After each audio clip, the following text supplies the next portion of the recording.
Здравейте, приятели, вие сте с моят канал.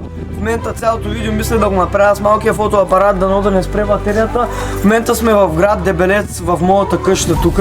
И след малко с румбата, който е зад камера, да го снимам. Ето го и румбата. Той ми е оператора в момента. Ще тръгваме двамата към Тъмни лъг.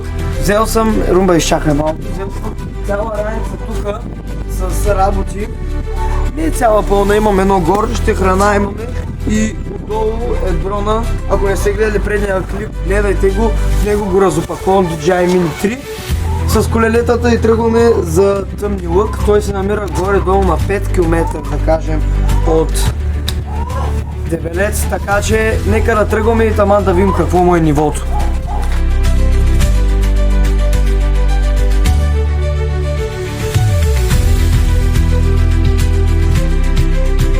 Приятели, в момента излизаме от табелата на Дебелец. Вече официално сме извън Дебелец. И имаме още малко.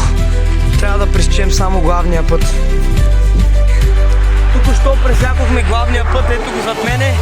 И сега се отправяме натам.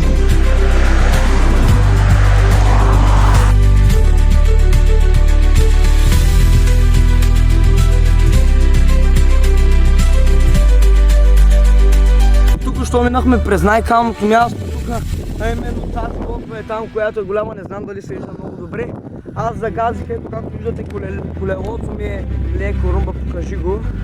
Моето колело горе-долу се изчисти леко, но имаме ето още един хълм и след него още един и тогава ще пристигнем Тъмни лъг. Може би имаме още 20 минути, ако не бързаме. Ние ще ги бутаме нагоре, за да може да не ни озорва толкова баера. Нека да продължаваме.